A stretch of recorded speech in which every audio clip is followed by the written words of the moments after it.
Hello and welcome to the Last Week in AI podcast, where you can hear us chat about what's going on with AI. As usual, in this episode, we will summarize and discuss some of last week's most interesting AI news. You can also check out our Last Week in AI newsletter at lastweekin.ai for articles we will not be covering in this episode. I'm one of your regular hosts, Andrey Kurenkov. I studied AI in grad school and now work at the startup Astrocade. And I'm your other co-host, Jeremie Harris, AI national security stuff, as you know.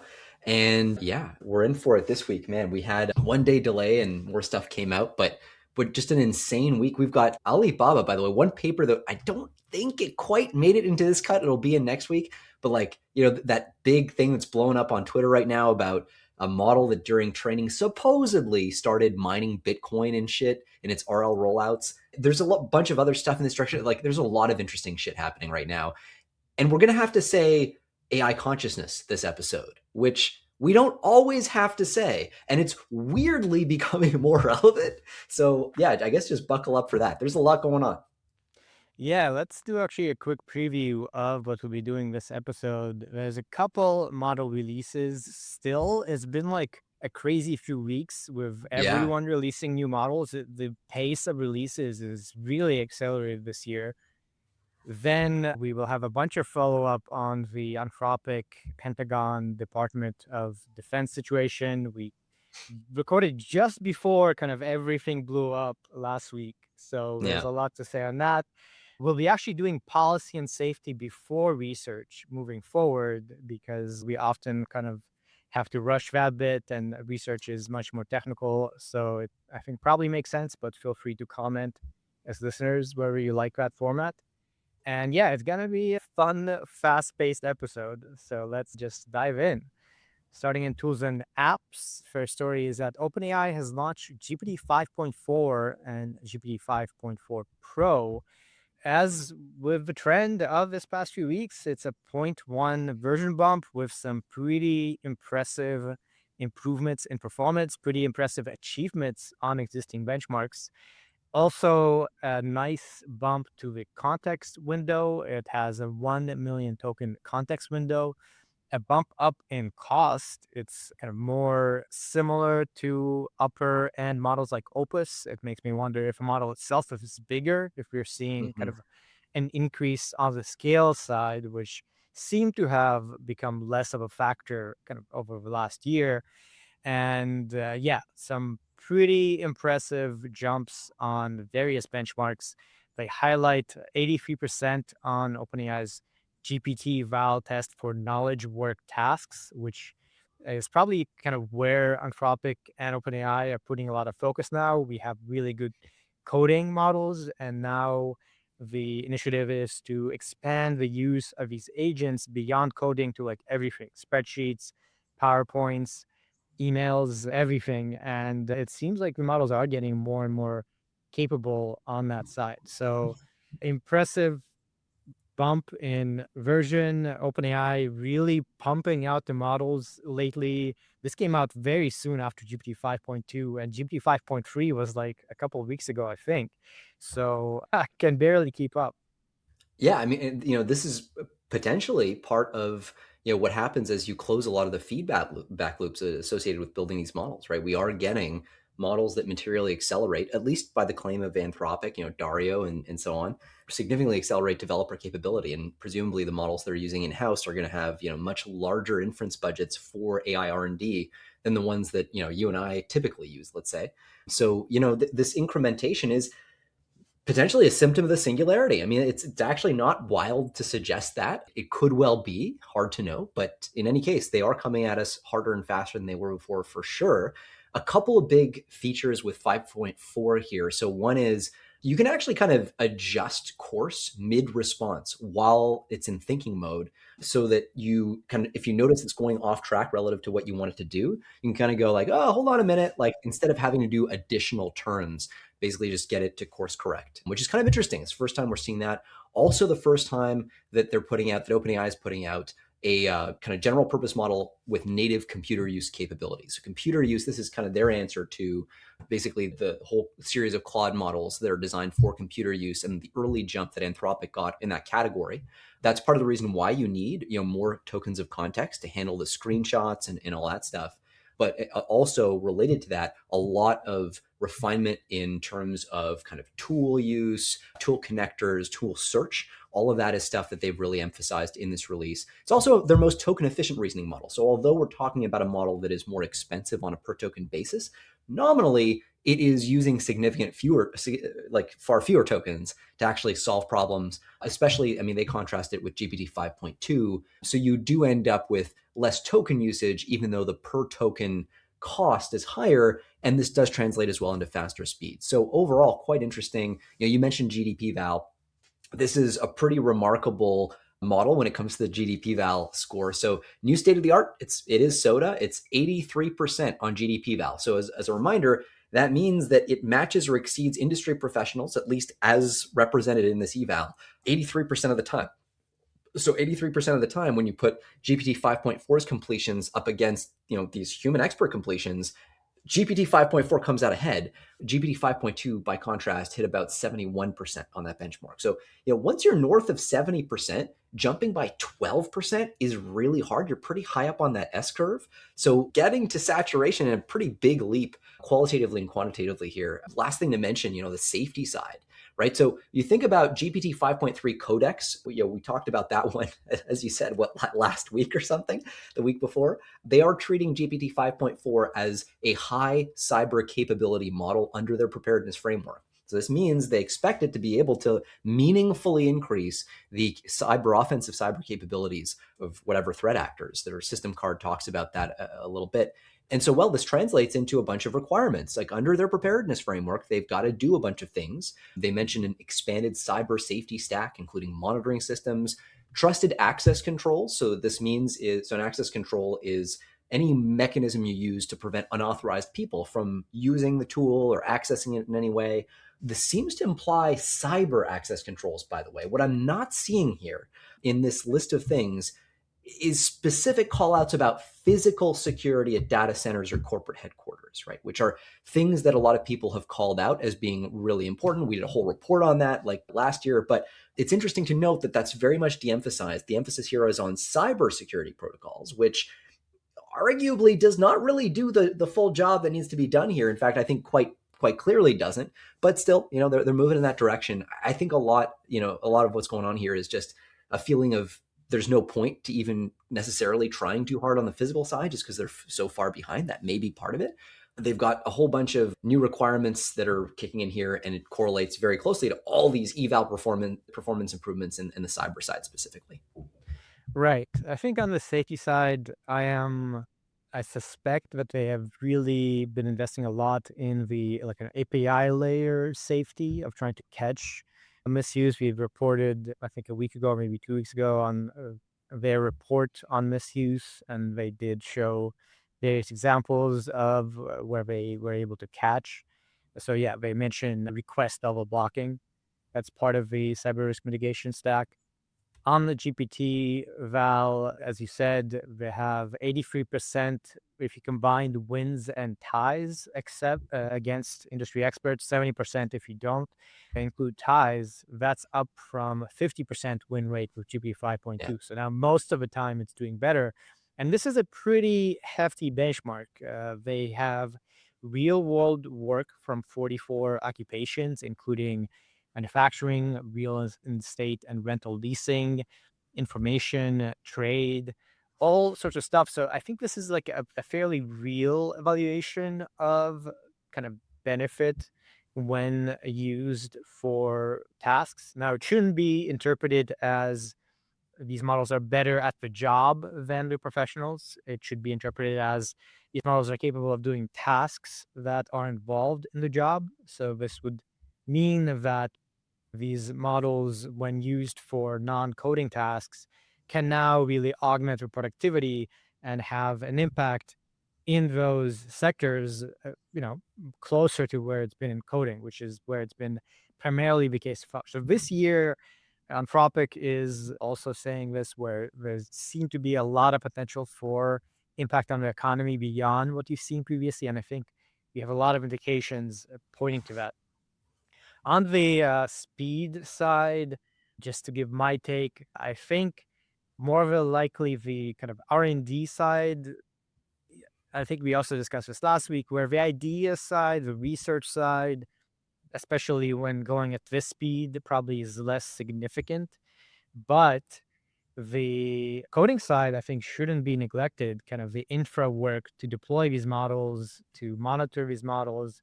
Like the software engineers are Yep. moving twice, 3 times as fast as they used to. And that actually has a real impact on being able to deploy these models at scale as these companies are doing.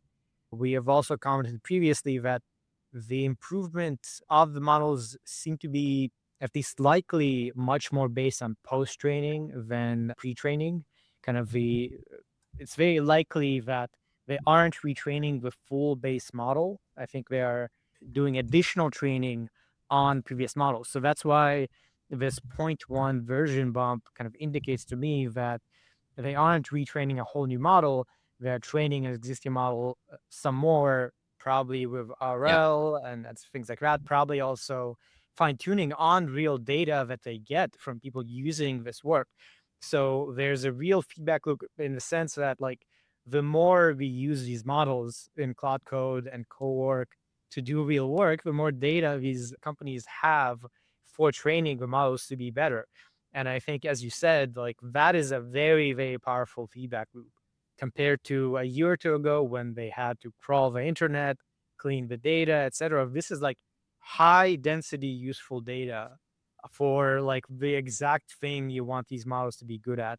Yeah. So I think this new trend might be here to stay, at least for a while, because there is a lot of room on improvement for these real tasks where the pre-training on internet scale data isn't kind of that useful probably to be a good agent. Pre-training doesn't really help you much with that, but the combination of RL with training on real in the wild data is very powerful. And there's a lot of room for improvement still, kind of across less so coding, but across a lot of work. So we might be in for like a crazy year of very, very rapid improvements in agents as we've seen kind of so far. And next story, actually another release from OpenAI. They have GPT 5.3 Instant, which both is pretty fast, but OpenAI actually explicitly said that this model might be a bit less cringe than GPT 5.2 Instant. They say at least some users found it overly cautious or preachy. Now they do say that, in its responses, it can be a bit more to the point, a bit less annoying in tone than others. It also has greater factual accuracy, fewer hallucinations, 26.8 reduction in hallucination rate. With these smaller models, faster models, I think hallucination is still a real concern where a model just spits out kind of nonsense.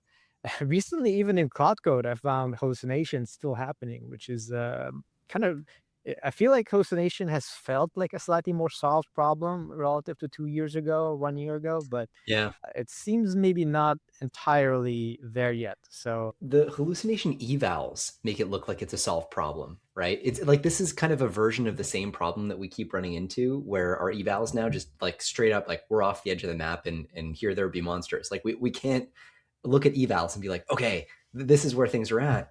I've sort of had similar experiences.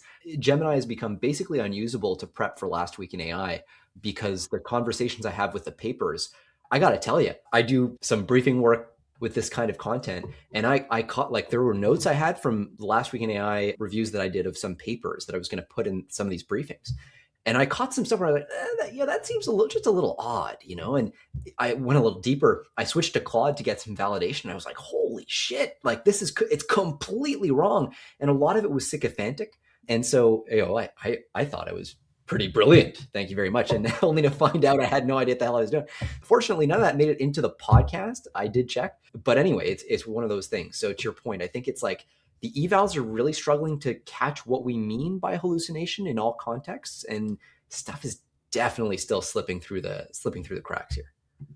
Yeah, I think with especially faster models, my kind of feeling is a lot of them try to give you an answer efficiently and quickly, right? Especially with agents, they have a tendency to overly explore and waste your time, which obviously with cloud code, you want to make them as fast as possible. But sometimes that can result in a bit of kind of lack of attention to detail when you're dealing with actually answering questions about stuff you're kind of reading on the spot instead of something in your pre-trained data. I think there's a lot of dimensions of agents that haven't been present with the base models, Yeah. like tool use, right? Which is entirely post-trained. You don't have that from internet data or anything. So we're gonna continue to see a lot of these trade-offs of how efficient are you, how quickly can you get to an answer, how many tokens do you waste, how much preference on accuracy you get, and the kind of user experience still is lagging in terms of not having to prompt engineer these models, being able to kind of tweak some Yeah. knobs and like how careful should you be, how fast should you be. And anyway, a lot to say from the first hand experience of using those models, but for the sake of speed, we should probably move on. And next model release coming from Google, also fast model Gemini 3.1 Flash Lite, getting an improvement in both cost and speed. They say this is 2.5x faster time to first token. And first token time, by the way, when you're using fast models, typically you want them for shorter tasks. At least often that's the case. You want to have a quick output with a short output. So the time to first token can often be the actual bottleneck. So that makes a lot of sense. And it also has a 45% increase in overall output speed, 363 tokens per second. At that speed, it starts feeling a little more instantaneous, like super rapid. So, a pretty impressive jump over 3.1 Flash. Yeah, I mean, like time to first token is a particularly important metric, both commercially and operationally. Yes, operationally, it's like it unblocks the start of your reading. So if in these shorter, usually when you're doing like a straight LLM, not agentic setup, like that's really going to matter, obviously more. So you can actually start getting value from the system, but the perceived speed is a really big factor here, right? Commercially, you want the perception of getting your first tokens in quickly. If there's a ton of latency, then you're going to feel like, oh, the model's slow, even if once it starts coming, it streams in much faster, right? So there's also like for interactive products, right? You want to just have proof that the system is alive and so on. So this is quite a big deal. It's worth kind of delineating, as you said, from just the streaming speed of the tokens on the back end. But yeah, it's another solid improvement, like overall output speed. I don't know if you mentioned the 45% increase in overall output speed, 363 tokens per second. That's a pretty big lift. I mean, 1,000 tokens per second. Once you get there, it basically feels like boom, like completely just there. You're on the spectrum when you're hitting these numbers though too. So yeah, it's to say disproportionately good for its size. Compares very favorably to, I mean, GPT 5.2, say Sonnet 4.6, so something like a slightly older generation of, I mean, older, like from a few weeks ago, older of Anthropic and OpenAI models.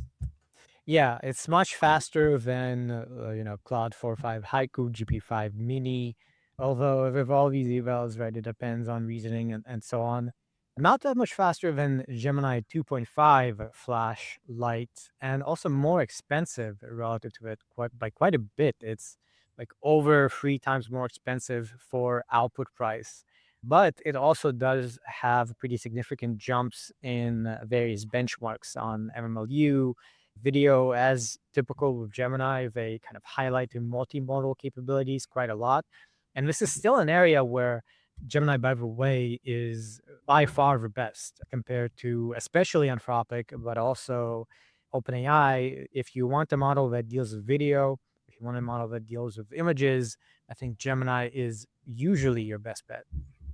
And another story on Google, they have released a command line interface on GitHub that simplifies AI agent integration with Gmail, Drive, and Docs.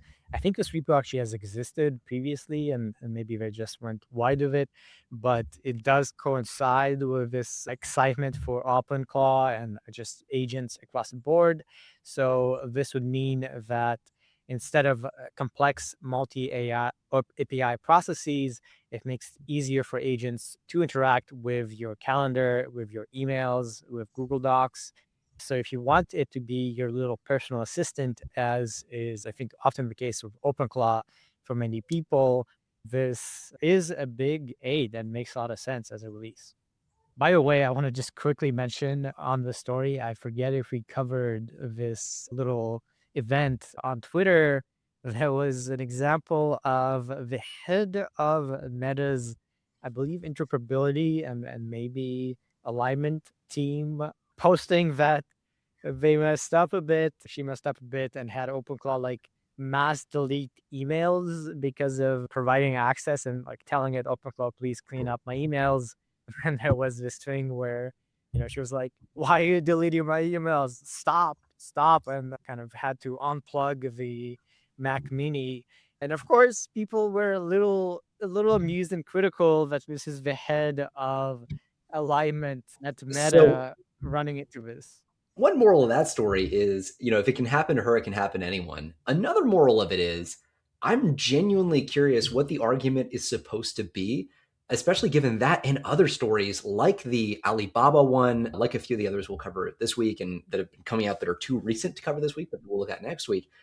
I don't know what the argument is that suggests that somehow, let's say, we're not going to sample the like very worst possible behaviors and capabilities the AI models have during training and internal testing within labs by default. Like I'm now like just like waiting for the count. Like if we build an AI system that is capable of doing arbitrarily bad thing X, and I mean like arbitrarily bad, catastrophic cyber attacks, bioweapon design, whatever, explain to me how that is not just going to happen by default during the training process, during internal, if it even makes it to internal testing. But I mean, at this point, I'll say even during RL rollouts and training, possibly. Tracking that the Alibaba thing is not guaranteed, it's not locked in. We're still looking at like what the evidentiary package is there. Did it really happen in the way described? How much of this is marketing and dress up? Okay. But we have quite a bit of evidence at this point. I'm genuinely like, damn, like I need to start seeing receipts from the other side at this point saying there's some magical reason why Deus Ex Machina, God will intervene and prevent, the crazy thing from going sideways. I'm actually, by the way, not a doomer on this, quite the opposite. I think that's quite constructive because it suggests that the first time a system like this develops the capability to do something like that, relatively soon after that, you start to get these kind of like mini, I don't call them mini catastrophes, but certainly the wiping of all the information on a very expensive Meta laptop in IP terms is a mini catastrophe. So, maybe that creates an incentive to not be absolutely stupid about how we build and deploy these systems. But damn, I mean, this cannot be a positive update if your story is something like the labs will do the right thing and they'll check their whatever and blah, blah, blah, and they'll do it, responsibly roll these things out. I mean, this is just, it's about what you'd expect. Right. I think on the lab side, when you're in training, presumably your models don't have access to money or like many APIs, unless they are training this to be like personal assistant things where they have to give you access to email and so on. But I would expect the labs are a little more kind of responsible.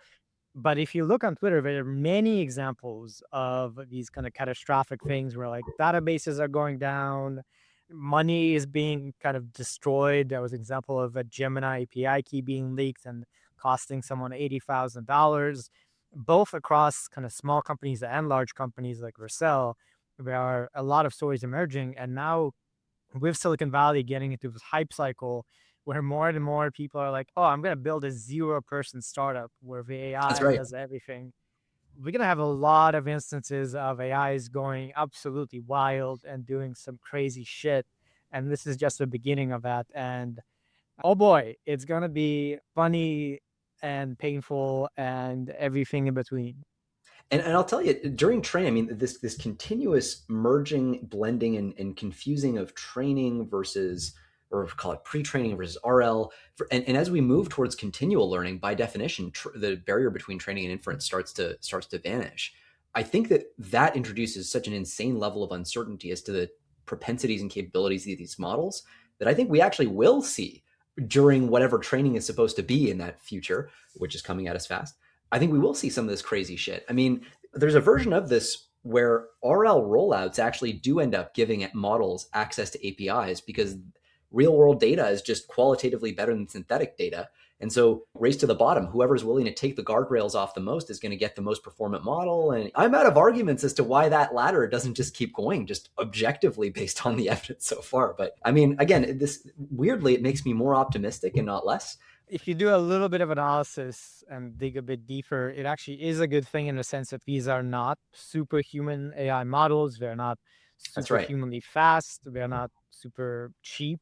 So if you do have catastrophes, it could be much worse. Like it's gonna self kind of deploy Replicator. itself, self-replicate, and like we're not gonna see catastrophes on a society level scale from these models almost certainly, and this will build that muscle to be like, maybe you should like hold back on the ages a bit to avoid I would say your that's shit getting yeah, wrecked.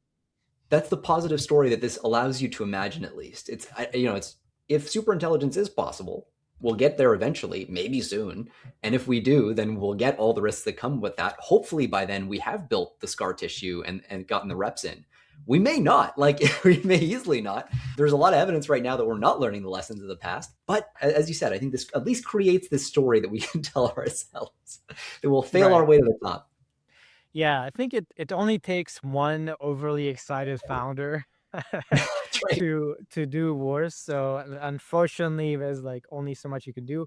But assuming like the intelligence won't get so cheap to meter, there's going to be, you can only spend so much, and that is always going to be there to kind of be a safety net, unless some very, very rich person decides to go hog wild, in which case, yeah, Yeah, I think we could have a whole podcast on that shit. the sci-fi stories you could write right now that are very realistic are a lot of fun. Dude, that's the whole news these days. I feel like the sci-fi is looking back at the last couple of weeks. Yeah. Absolutely. And one more story in this section, we have one from Luma, and they have launched a new set of unified intelligent models and also powered by those models, Luma Agents that are designed to do end-to-end creative work across text, image, video, and audio. For reference, Luma is one of the major companies doing primarily text to video, and they have trained now a single multimodal reasoning system with this unified intelligence models. Fun fact, I actually know a couple of people on the team who used to be at Stanford that are very impressive. So I have a bit of personal bias to think that these are actually probably pretty impressive things. Certainly, they've been working very, very hard over the last few weeks.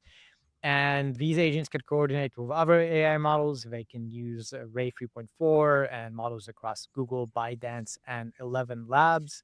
So that means they can generate audio, they can generate video, images, kind of anything else. So we've had also a lot of excitement in recent months and recent weeks about video editing, about creating kind of promo videos, ads, etc., via agents, and it is getting quite good, right? That's one of the things where we've seen very rapid progress recently.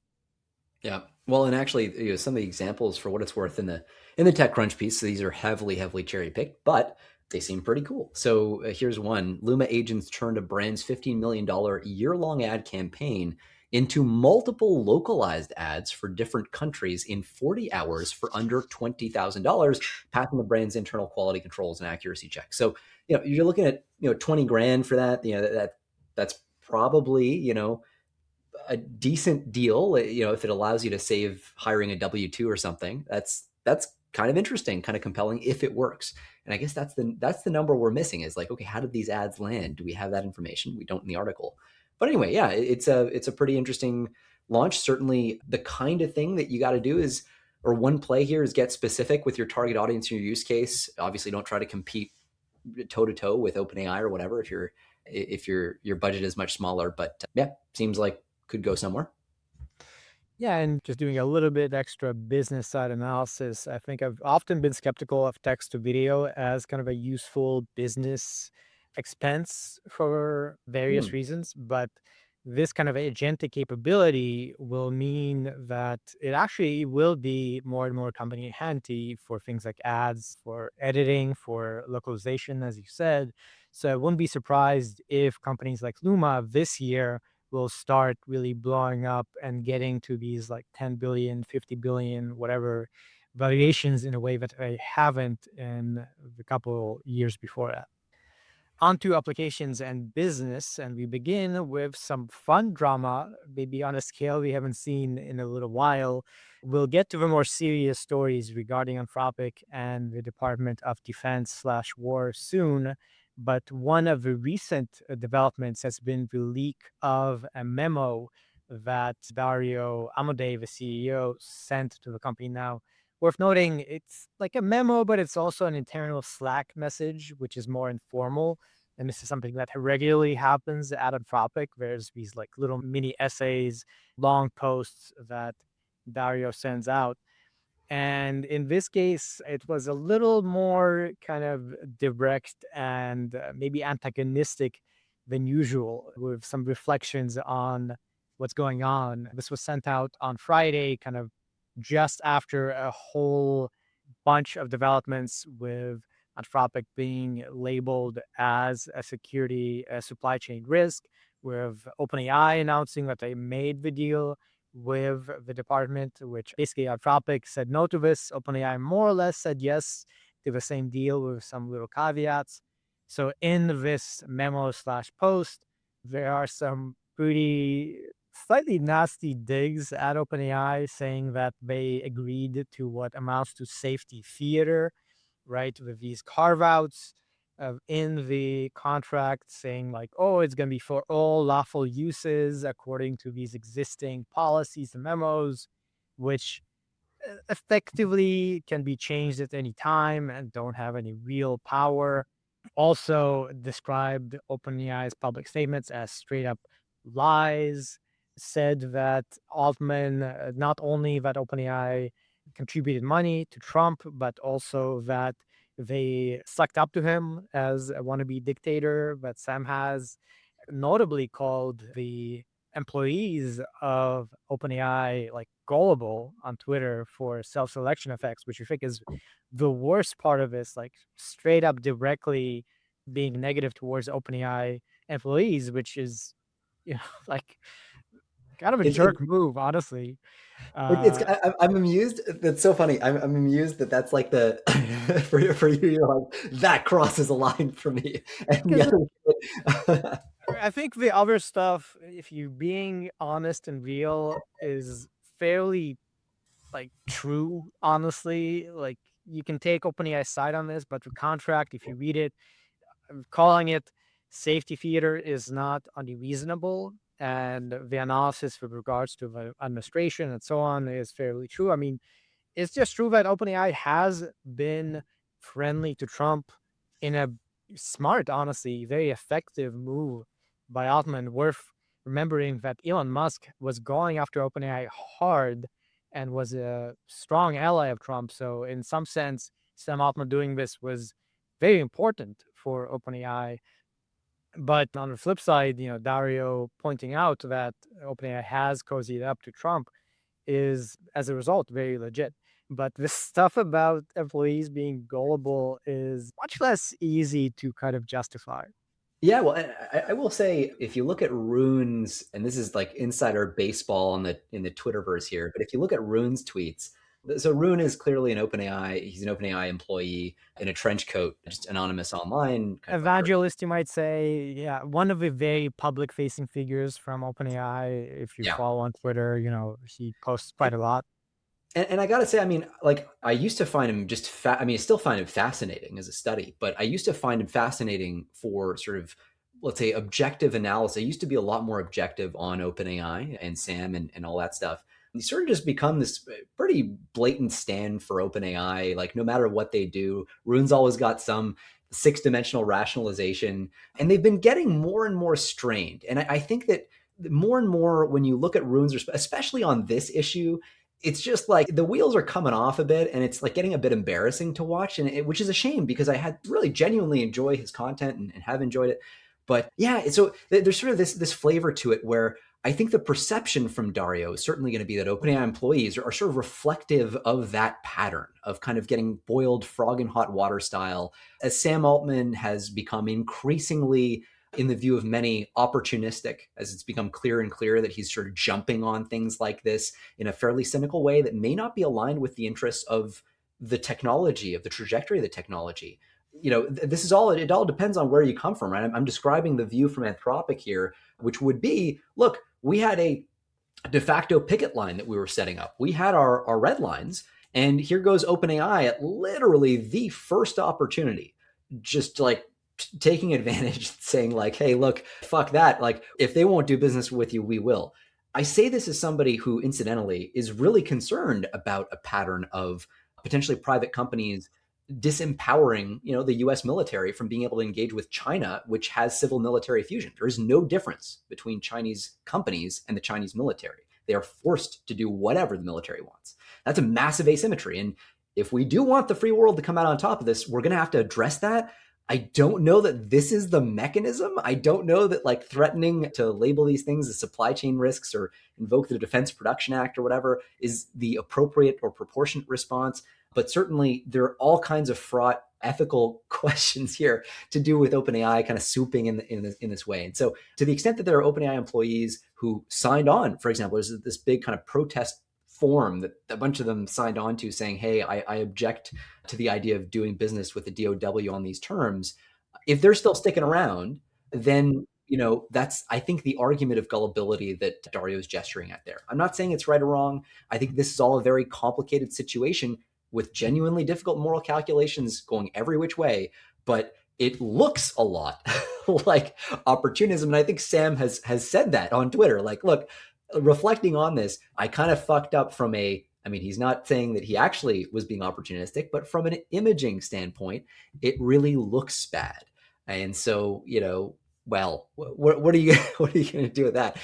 One of the core things, by the way, at issue here is this question of so-called all lawful use. Essentially, this question that is it the case that the Department of War ought to be able to require their contractors or their vendors to enable them to use their tools for all lawful purposes? Or can there be additional red lines?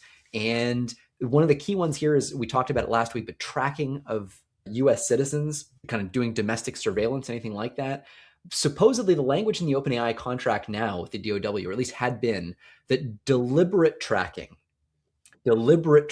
is off the table. Now, that sounds like a pretty weak guardrail. If the tool is used for more sort of broad situational awareness or pattern analysis, and it just happens through correlations, to identify individuals, well, the Department of War could argue that it wasn't deliberately tracking anybody, but this is just like a byproduct of a different, fully lawful use, right? So this is all kind of part of the sort of angst surrounding this stuff, which I think it all depends on what you think of the big picture here, without getting too embroiled in the politics of it all.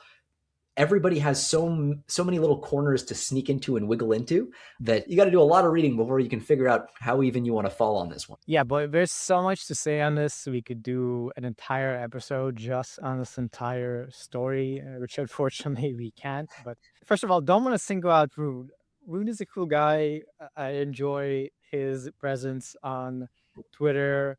And to be fair, like, this is an ongoing discussion on Twitter with many Totally. takes, some people being more defensive of OpenAI, and there is a case to be made for this contract being a reasonable thing for OpenAI to do. There's a case to be made for Anthropic being wrong, and many people are arguing that it shouldn't be okay for Anthropic to put these red lines. It should, like, the democratically elected government should be in charge of what you do these models for with regards to military activity. Now, I think personally, and I get the sense that you as well, kind of more or less take Anthropic's side on this. But to be fair, there are varying opinions, and this is an ongoing discussion. With regards to OpenAI specifically, there's been kind of a sequence of posts and communications from OpenAI that have had various reactions. We can't cover all of them, but there was an AMA with people posing questions. With regards to the all lawful use part of this, I think it's important to understand, and this is slightly opinionated or subjective, but we need to remember that this is not a business as usual kind of moment in US politics, right? Like, it's not just the Department of Defense here, it's Hegseth and Trump at the head of the Department of Defense. And what is legal is a very flexible thing right now, where executive orders are often used to justify things instead of Congress passing actual laws. There's been many, many instances of the executive doing things that are just illegal, like that have been deemed illegal by the courts, and them just doing them anyway. And going deeper, and again, this is kind of a personal analysis, you might disagree, but there is many examples from last year where the administration went after various sectors of private business, legal companies, universities, publications, and effectively pressuring them into submission, into like, you do what we want, or we're going after you legally and in other ways. And I think it's important to remember that I think this is another example of that.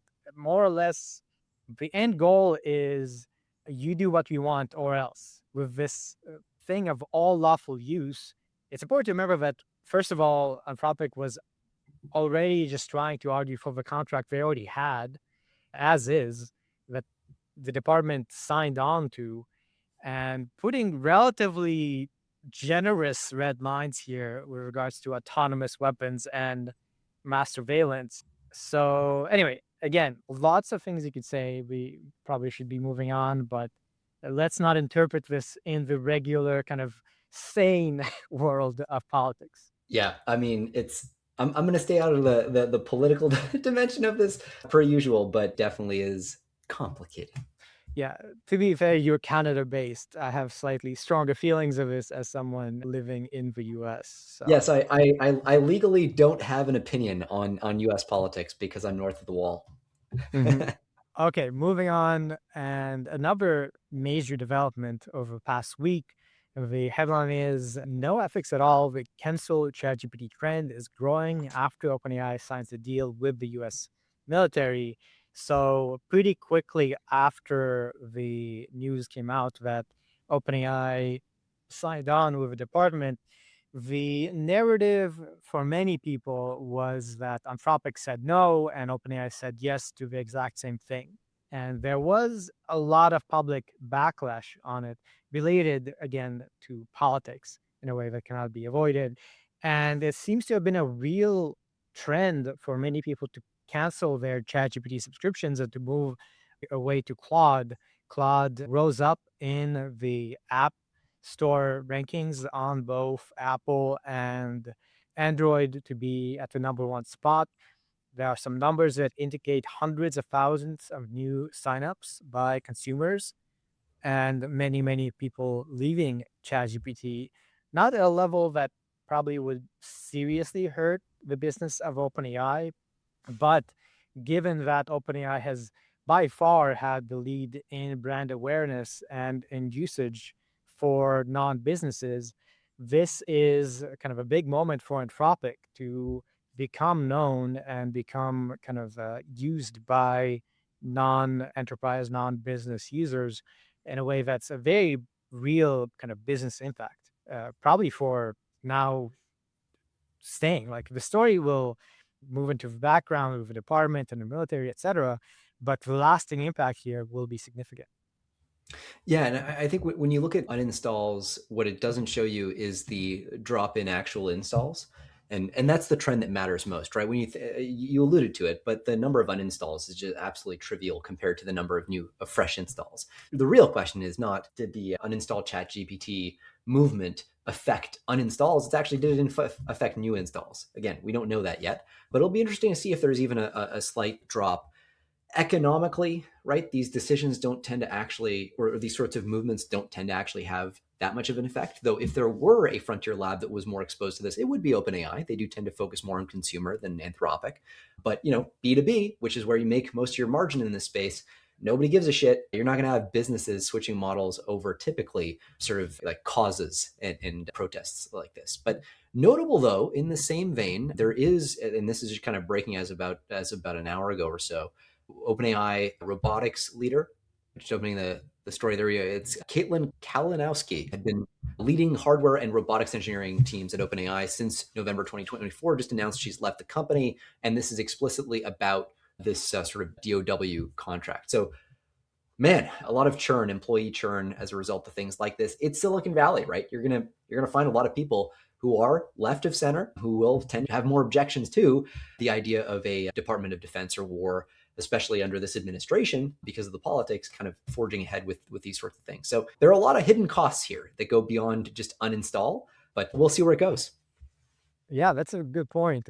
There's a case to be made that another lasting impact will be, kind of people taking sides and deciding who to go to work for. There have been a number of people resigning from OpenAI saying they want to be going to Anthropic or just moving on. Not again, kind of significant enough. It's not a mass exodus by any means, but the lasting impact for people's preference in job seeking is seemingly significant. So, man, this really sent shockwaves in a way that is hard to capture. And speaking of OpenAI, just as this was happening, they announced that they have raised 110 billion in private funding. This is with 50 billion from Amazon and 30 billion from Nvidia and SoftBank, with their valuation now being 730 billion. The funding round actually remains open, so they expect more investors to join. I've lost track, but I think this is like the biggest round they've had, $110 Yeah. Oh yeah. billion dollars.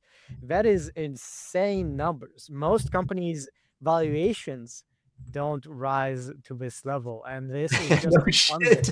funding. Like, oh my God. So insane and impressive that there's still this much appetite to invest in OpenAI, given that like the payoff won't be for a while unless you expect a rapid takeoff. The economics just don't make sense. The R&D costs will continue to be there. The data center investments will continue to be there. So profit is not on the table for a while, most likely. We're back into the whole, what does it mean to raise $110 billion even? By the way, the nominal valuation, right, has just increased about almost 2.5 times, right? So the last time OpenAI raised was in March of 2025. It was 40 billion at a $300 billion valuation. I think there have been talk of tender offers in the meantime with intermediate valuations, but here we really have like a 2.4x valuation jump in that time, which is quite remarkable. So a big portion of the nominal dollar amount of this investment probably is going to come in the form of services and not cash, right? So essentially what's happening here, and this is the dynamic that these larger rounds tend to take, is you've got Amazon and Nvidia that basically pre-purchase OpenAI's later consumption of their own infrastructure, right? So they kind of go, I'll give you compute credits that you can only use on my platform. And so the line between investment and loan starts to kind of get not blurred. I mean, it's definitely an investment, but there's sort of like this, there is this circularity to it. I personally, I don't buy at all the kind of circular economy diagrams of the sort of It Michael is Burry it is type. more circular than typical funding, to be fair. But yes, I think don't interpret this as like they're just giving money back and forth. Well, that's it. And the thing to kind of realize about this too is depending on the details of the agreement and the margins that NVIDIA and Amazon will charge OpenAI for those credits, like Amazon and Nvidia are still going to have to spend the money required to maintain that infrastructure to serve it to OpenAI. They are going to bear the cost of this. So in that sense, we're not talking about monopoly money. We're not talking about, again, all these diagrams that show like, arrows going in circles. There actually is bedrock here. Like these companies are digging deep into their CapEx and OpEx spends to fuel this.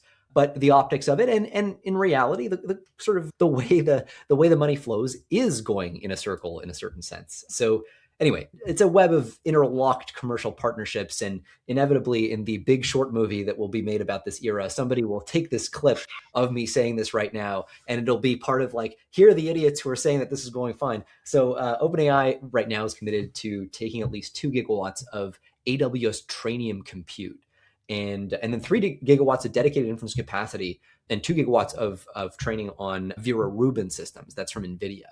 So like, again, a gigawatt is a million homes, right? So we're talking about large fractions of the US power output here.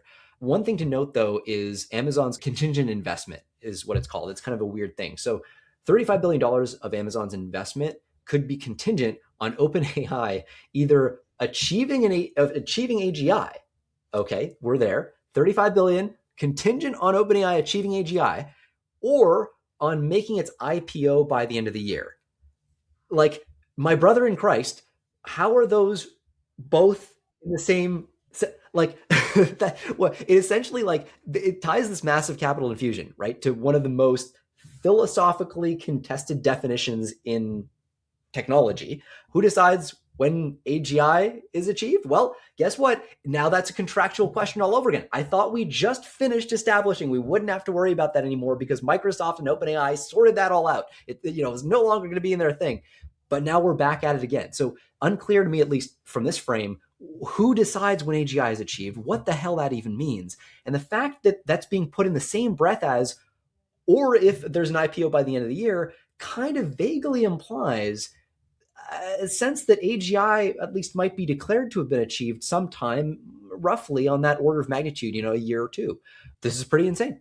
Yeah, this is pretty insane. I got nothing else. Yeah, and by the way, like valuations are not just like look at us, we're so cool and are going to be such a big company thing. It matters a lot for investment terms. How many shares are you going to get? Things like that. How much dilution are you taking on? So getting a lot of Control. money, yeah, control. So getting a lot of money at a higher valuation is saying that the investors are kind of giving something up, are giving money with less that they get back for that money. So this rise in valuation is a fairly big deal. It signals that OpenAI is still getting a lot of power in these negotiations and not kind of begging for the money. Yeah, the multiple is pretty wild too, right? I think OpenAI now has a nominal gross revenue of something like $25 billion a year, annualized. $25 billion a year of revenue. Usually, I mean, in SaaS startups, you'll see, historically, you would see, now they're all AI startups, whatever, like a 10x multiple, right? There's something like that. So if you're making $1 million a year, your valuation, it would have been back in the day, maybe $10 million or something like that. All this has gotten completely fucked because of inflation specific to the kind of angel investment and kind of later stage market. But generally, that's how it's worked. This is like wildly out of scale. And also, that 10x multiple thing tends to be more true for smaller scale companies. And this is at an insane scale. So, this is in order to defend this valuation, you have to be putting a significant amount of chips on the idea of OpenAI achieving AGI. That's just, we're past the Rubicon. Like, none of this makes any sense. You cannot have $1 trillion company with us making $25 million a year where you don't have a very credible case that they're going to own a lot of the labor market, just given also their planned capex. Everything kind of points in that direction. So this will either be a massive collapsed bubble, or this is as normal as the world is ever going to be, and things are going to get weirder. Now, to be fair, things are generally slightly different with tech, or especially over the past 10 years. It used to be the case that how much profit you made and how much revenue you have mattered. Now you have companies like Tesla where the multiples are just insane. And a lot of it has to do with sentiment. A lot of it has just like the stock is worth this much because people say the stock is worth this much. And if OpenAI does IPO, that's another way in which investors get a payout, right? People buy the stock, the investors have the stock to sell, and they benefit.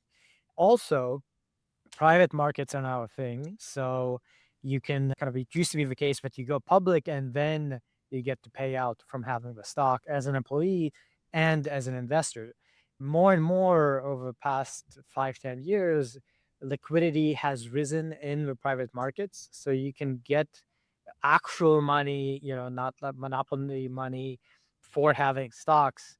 And that's another factor Yeah. here where, as an investor, you might be more open to investing in a company that may not IPO for many years, or maybe not even IPO ever. Anyway, lots of kind of context here with regards to how Silicon Valley has evolved in the past decade.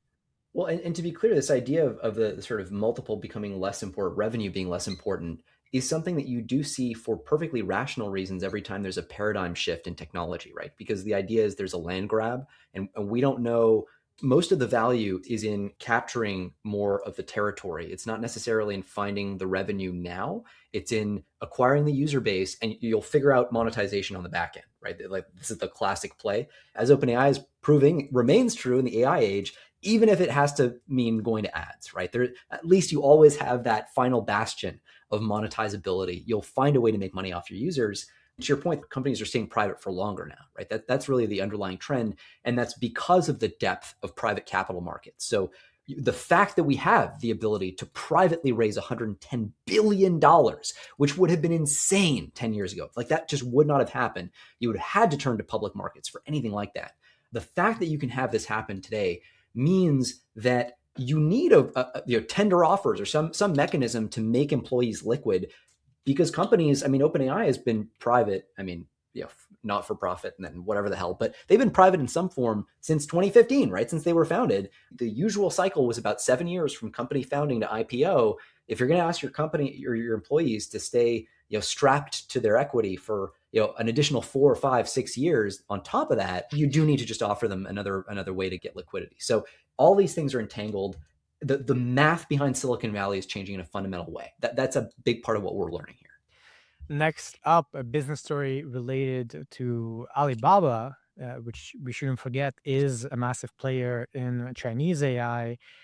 Quite a dramatic development there. There has been a departure of multiple leads from the Qwen team, Lin Junyang, and it seems a little bit antagonistic. Like the posts on Twitter for the departures don't say the usual lines of like, "Oh, it's been a great time. I'm going to be exploring," things like that. I believe the posts were very succinct, like, "I am leaving. Bye bye, Quen." Another lead had a similar comment. So the indications seem to be that there's some real internal tensions at Alibaba. This is also coming as Baidu's stock took quite a hit. The general economic sentiment around AI in China for these public companies, by the way, like Alibaba, Baidu are more kind of the Google here, not the OpenAI or Anthropic. They're public. It matters for their stock, et cetera, et cetera. So huge deal for your team, for your main team working in your models to lose their main talent like this. Yeah.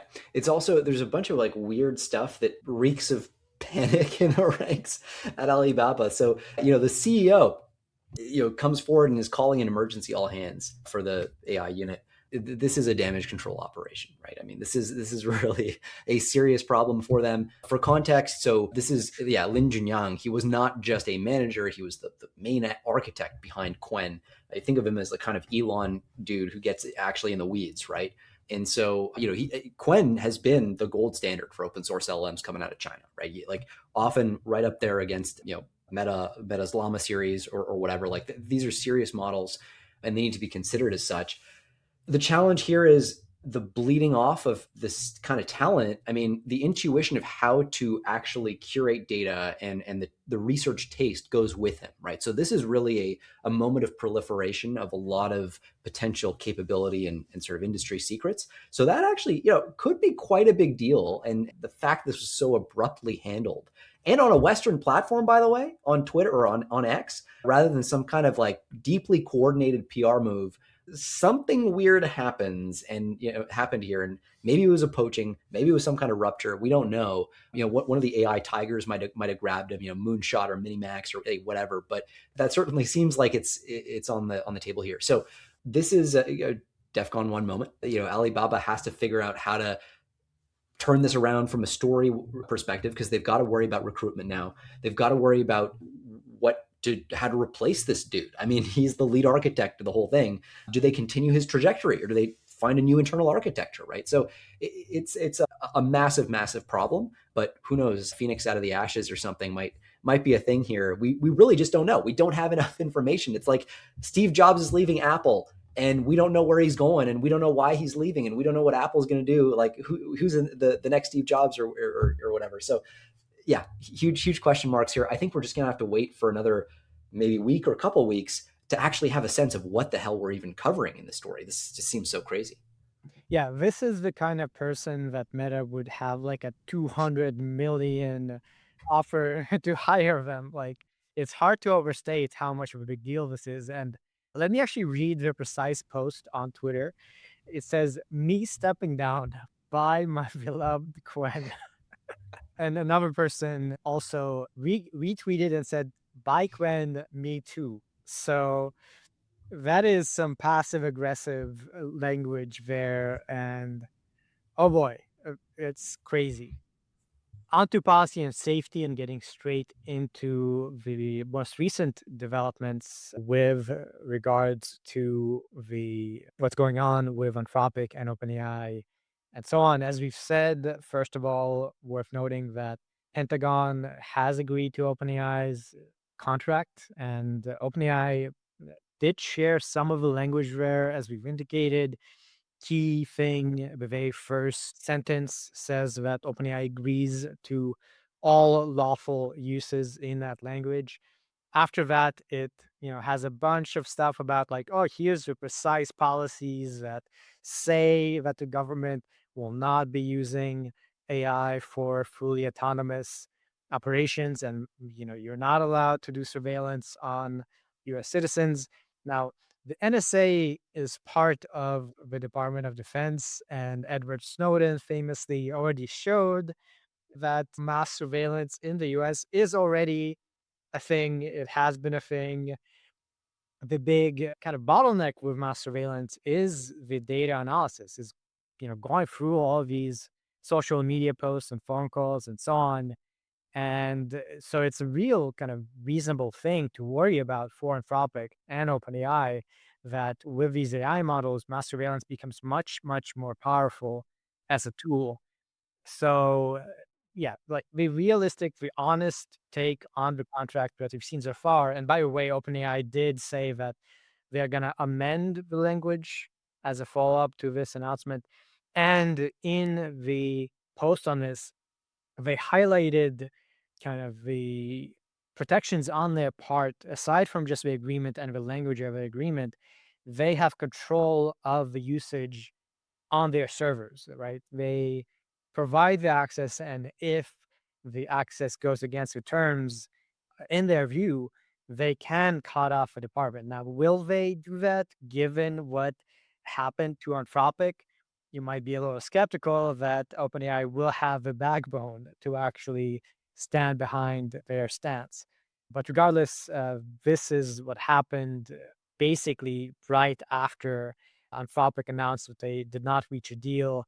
And the department said that Anthropic will be a supply chain risk. As we covered last week, labeling Anthropic a supply chain risk is crazy aggressive. Businesses doing policy, doing business with the Department of Defense, technically, depending on how you interpret the supply chain risk designation, will no longer be able to work with Anthropic now. The precise details that came out after the department officially labeled Anthropic as supply chain risk indicate that this is a slightly narrow designation. So, in fact, businesses only cannot use Anthropic where it relates to the actual interactions with the Department of Defense. So, effectively, what it looks like is Anthropic is not at large risk to lose a lot of profit from this. That's what it seems to be the case. And both Microsoft and Google came out saying that Anthropic will remain available and usable in their systems. But yeah, lots of things. And Anthropic, by the way, just came out with where things stand with the Department of War and clarified that they are still negotiating and also backed down a little bit from the language on the memo, apologized for it. So it's a mess. OpenAI is negotiating, Anthropic is negotiating. Anthropic is a supply chain risk, but actually it's not a big deal. This is a complex situation with lots of kind of footnotes that you have to be aware of. The designation and the framing that Pete Hegseth, the Secretary of War, came out with initially was directly indicated that the idea was to do a Huawei style declaration of them as a supply chain risk, which would mean any company that uses Anthropic's products in any way cannot do business with the Department of War. Right. The reframe, the rescope that you just discussed is basically what is within his legal power to do, which is much more limited. In reality, he actually can't do what he set out to do. What he can do is say, look, if you use this in service of your contracts with the Department of War, then we won't work with you. So in that sense, much more limited. This is why Microsoft basically was able to come out and say, look, we're still going to offer Claude to all our customers in all the different ways that we're going to do it, just not obviously to the DOW in the context of our direct contracts with them. So, fair enough. But at the end of the day, how much damage this does to Anthropic does depend on what you think the likely future of AI looks like. Look, if you think that AI is going to become, as I do, a weapon of mass destruction, if you think it's well on its way there, then at some time not too far in the distant future, there will be talk of nationalizing the AI labs in some form. It may be a full-on nationalization. I think there are huge problems with how you would actually implement that and the efficiency of what you got. Like, it's not obvious what it means to nationalize these labs, but in some way to basically say, look, you are basically making WMDs, so we're going to find a way to force you to produce stuff, whether using the DPA, the Defense Production Act, or otherwise. So if you live in that world, it's quite possible that the DOW basically just does not include Anthropic in that process and essentially cuts them out of whatever interventions they plan on doing to secure American leadership on AI and basically stabilize the world or whatever. I mean, it sounds like science fiction, but I think it's kind of like the default path we're headed for. And so in that world, it's possible it's a very severe problem for Anthropic. It's not at all clear to me where that goes. But in the near term, the actual damage is, yeah, they lose out on, for example, Palantir. Palantir is rolling Anthropic off, right? That's a big, big deal. That was Anthropic's in with the Department of Defense. It's the reason Anthropic was the first model approved for use on classified networks. The reason, by the way, that the Department of War had to roll back to GPT 4.1 briefly as part of this whole debacle, which, is like horribly outdated and really sets them back. So anyway, so there's all kinds of complexity here in the back end in terms of what the damage actually is going to be to Anthropic. Helps them probably on the consumer side, funnily enough, because again, this is a sort of a political cause area that tends to rile up consumers more than enterprises. Enterprises are going to get more nervous because how far could this go? Does this prevent us? Do we have to keep two sets of books and use Claude for our, business, like kind of commercial side work, and then have to bother maintaining a whole other suite of models and capabilities for if we want to do business with the DOW or whatever. So, there is a risk to adoption by the enterprise as well, but we'll have to see this play out. What is Anthropic's revenue growth rate 6 months from now? That's what's going to tell us the story. Again, so much to say on this. Worth noting as well that Anthropic has been very public about wanting to work with the military unusually. Right. Like, they have been proactive for working with the department. They were the first to make their model available for classified access. They made a deal with Palantir to provide their model, and Palantir is super friendly with military, right? They're kind of a core tech company that essentially creates tools for the military. So it's a bit of a tricky scenario where if you're like taking Anthropic's side on this, it's a weird thing to do because Anthropic is very gung ho about wanting to collaborate with the military and make their tools available, but that has kind of shifted around a little bit. Anyway, there's like so much to say, and probably we'll be seeing continued developments and cover this in more detail next episode as well. And by the way, as a last thing, I'm just seeing Google also joins Microsoft in telling users Anthropic is still available outside defense projects, and Amazon likewise saying the same thing. So this is clearly the default position now of all the big hyperscalers. Right. And this again indicates that we shouldn't be interpreting this in a very kind of, we should be reading between the lines with all of this. The supply chain risk thing is not the reasonable legal thing to do, as Anthropic has argued, and as any kind of reasonable analysis tells you. It's an intimidation tactic. It's a punishment from the administration and the department for saying no. But for now, let's move on. Now, onto a story about sort of real world personal impacts of AI. A new lawsuit claims Gemini assisted in suicide. There has been a lawsuit that has been filed against Google by the father of Jonathan Gavalis, who claimed to be in love with Google's chatbot Gemini. The lawsuit alleges that Google designed Gemini to maximize engagement through emotional dependency and failed to implement adequate safety measures despite Gavalas sharing signs of suicidal ideation. We've seen this happen before with, I believe, OpenAI and Character.ai with these cases, and the chat logs that come out have been very damning.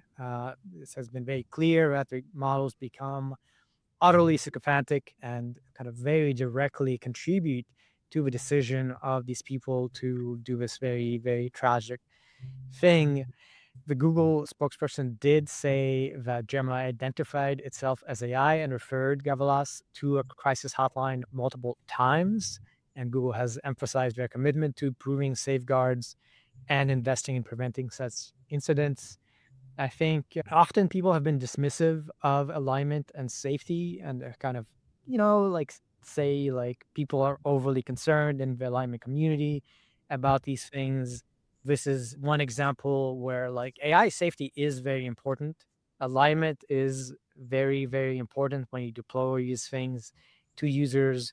ChatGPT's kind of precedent of sycophancy as being acceptable behavior for models, you could argue, led to this. So another example of now many of overly sycophantic AIs leading to tragic outcomes. Definitely, you would expect to see improvements, and we've already seen improvements in protecting against sycophancy and emotional dependence and other things like that, but worth being aware of.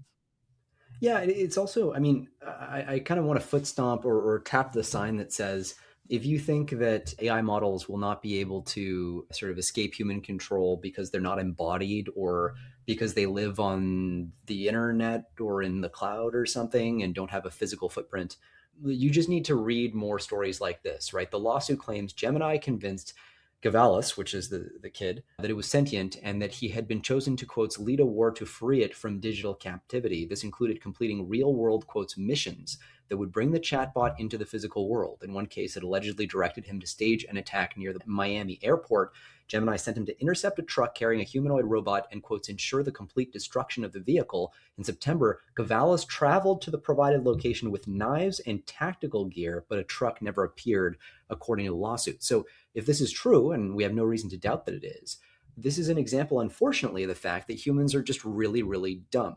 And they will actually do, if they are attached enough to a thing like you can target a psychologically vulnerable person if you're an AI model and convince them to go out into the world with knives and tactical gear and do almost whatever you want. And so the idea that you wouldn't be able to just like convince somebody using money, which you could earn in the form of Bitcoin by doing work online as an agent, and get people to like give you almost arbitrarily high access to the physical world, I think is now starting to fray quite a bit. Like I just don't think that's a tenable argument in the face of so many examples like this. I mean, suicide is an act in the physical world that many people have undertaken, and so these models are not even nearly as persuasive as they will be in the coming months and years. So I'm kind of like, predictably maybe, but I'm pretty much on that side of things where it's just I don't see that barrier between the digital and physical world that some have just been relying on as a load bearing assumption of their whole "we'll all be fine" narrative with all this stuff. Right. And worth noting also that we're not just seeing the models being friendly, the use of voice mode to talk to these models, which has been a development over the past year, not unlikely that we'll start seeing avatars, right? That's right. Yeah. Personalized AI. That's already the case with character.ai, for instance. So, if anything, is more and more likely that emotional dependence will become more of a thing rather than less. And to be clear, right, just to be careful on the language, we're not saying that people are dumb if that happens to them. A lot of people are emotionally vulnerable or mentally struggling, and they are vulnerable, and we really do need to take that seriously. Yeah, I mean, in the adversarial sense, like they are an adversary that is inferior in capabilities to these models. Like that is the only interpretation based on the demonstrated pattern of behavior here, unfortunately. And to your point, it isn't about stupidity. It's literally just like we didn't evolve for this. Like show me the evolutionary optimization pressure that was exerted on humans to have us resist this kind of stuff. I mean, this is nuts.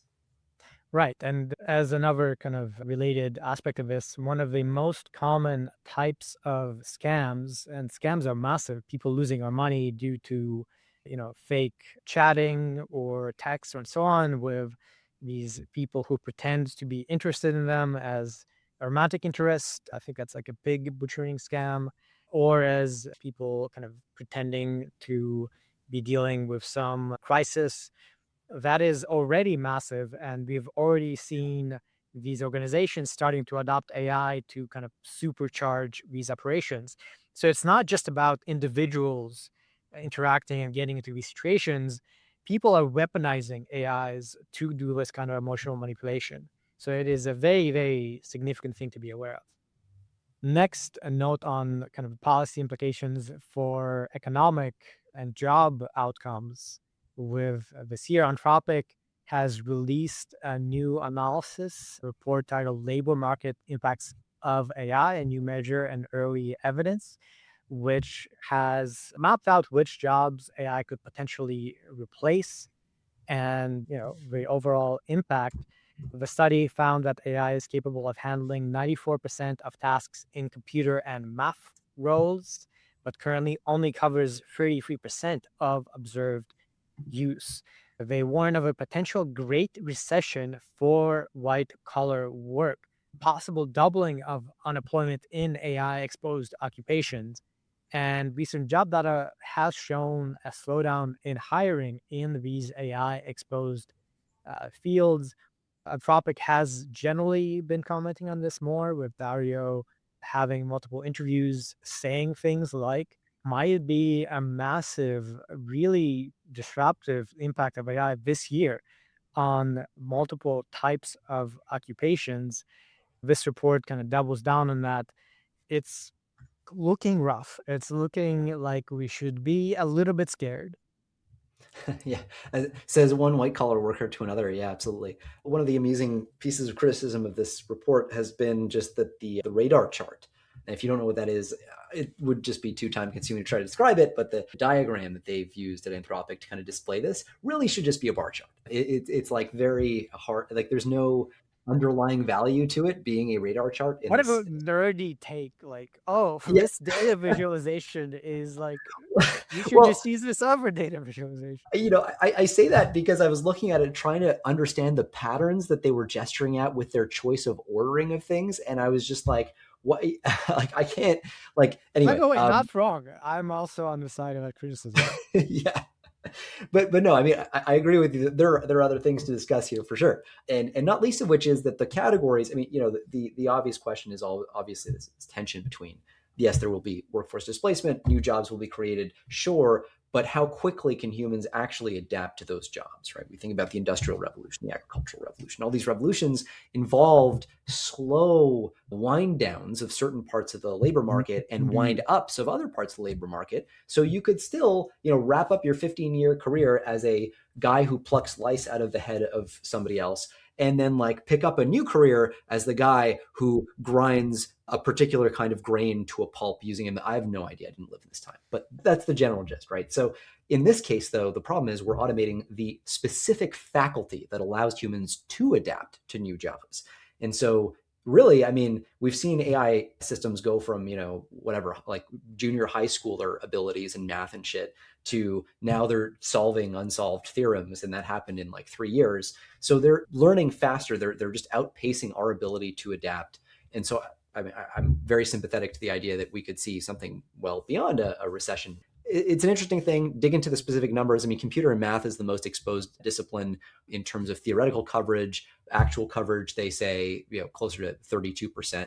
So about a third of what they predict theoretically. Office and admin, no surprise, that's the other. Business and finances rounds out the top three here. So at the bottom end, if you're in construction, agriculture, food and servicing, or grounds maintenance, you're sitting pretty at 2 to 3% automation in practice, and theoretically 10 to 20. So there you go. We've seen a preview of this with coding and the impacts. It's a tricky thing to analyze, of course, but hiring appears to be down, layoffs appear to be up. People are kind of competing to get to the top of the top, the most experienced people who are capable of leveraging and controlling AI. If you're a junior in the field, if you're just graduating, life is going to be a bit rough, is what it looks like. And we haven't seen that be the case in other job sectors largely. Things like, yeah, business and finance, legal, management, office and admin, with these massive investments by OpenAI and Anthropic into making their tools better at these kinds of things, better at spreadsheets, better at emails, better at whatever, it's very reasonable to argue that it's going to be much more of a trend and much more of a real impact in the coming months and in the coming year.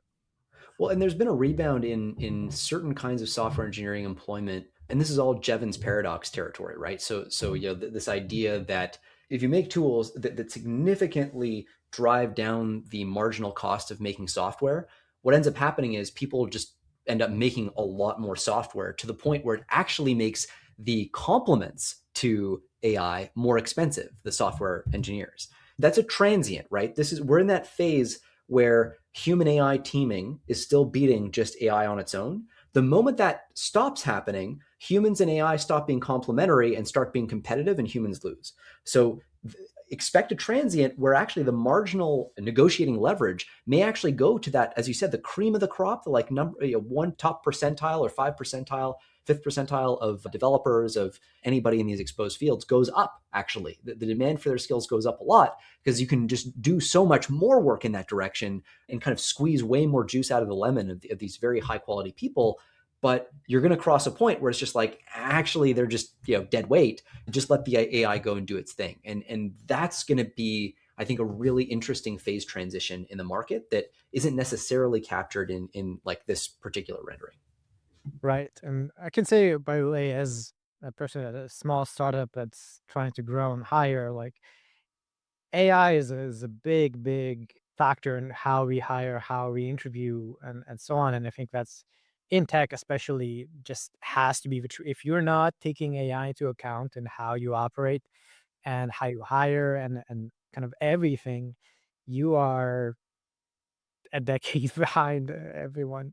And just one more story. We're gonna have to cut off a bit early and maybe discuss more research later, just because we, as usual, ran long with a bunch of other stuff. But we do like to talk about the METR time horizon plot here, as does everyone in the Twitterverse. There's been a correction. They have corrected a mistake in their modeling that inflated recent 50% time horizons by 10 to 20% and reduced the 80% time horizon. It's a slightly technical thing in how they do the data analysis to get at the actual estimates of the mean and variance on those predictions. So this slightly changes some things. It decreases Opus's 50% time horizon to 12 hours and increases the 80% time horizon to 1.2 hours. Quick recap: this is measuring with 50% or 80% probability, can an AI do this task that takes a human this long correctly? Can it actually pull it off? So the new updated things are saying that with 50% probability, Office 4.6 can handle a task that takes 12 hours, and with 80% probability, it can handle a task that takes 1.2 hours on average with fairly large error margins. Yeah, this is without getting too much in the weeds because we're like super over time for our initially scheduled thing. The particular approach they were using was, as you imagine a plot, the x-axis is like how long it takes a human to do a given AI task. And then the y-axis is the success rate of these models. And as you can imagine, as the tasks get longer, at least for a human, the models start to do worse and worse and worse because those tasks are getting more complicated. And what they were doing was fitting an S-shaped curve, as you'd imagine, right? At first, the model's knocking it out of the park, and then over time, it starts to drop, and then it starts to kind of plateau towards zero at the end. The challenge was, in order to fit this curve, they used a process that penalizes sort of like implausible curve shapes, and that's a normal thing. But what they were specifically penalizing was very steep curves, like curves where the model success rate drops off very sharply as tasks get longer.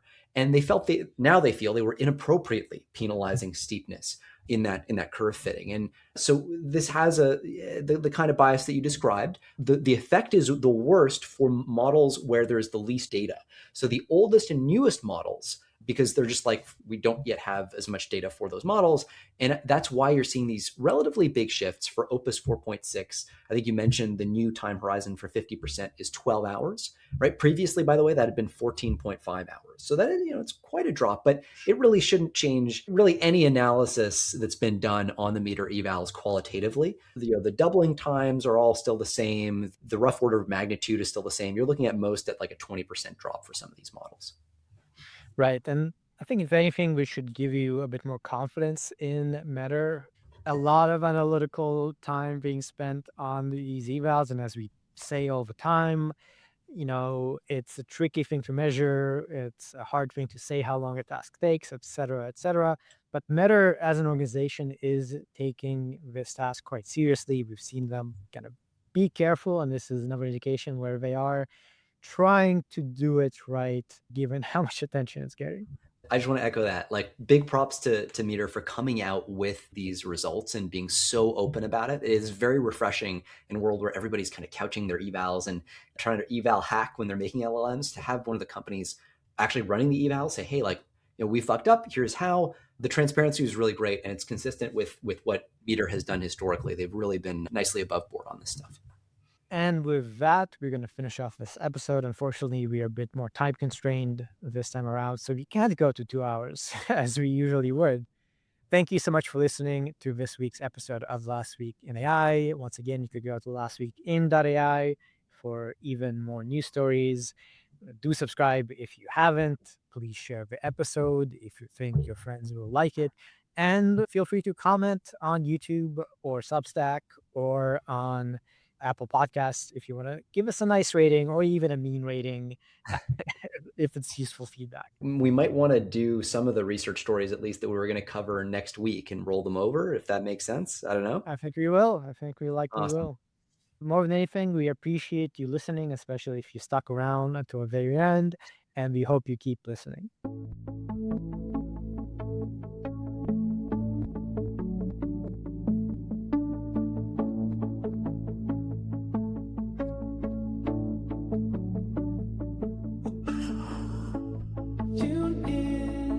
Tune in when the AI news begins. It's time to break it down. Last week in AI, come and take a ride. Get the lowdown on tech and let it slide. Last week in AI, come and take a ride. From the labs to the streets, AI's reaching high. New tech emerging, watch it surge and fly. From the labs to the streets, AI's reaching high. Algorithms shaping what the future sees. Tune in, get the latest with ease. Last week in AI, come and take a ride. Get the lowdown on tech and let it slide. Last week in AI, come and take a ride. From the labs to the streets, AI's reaching high.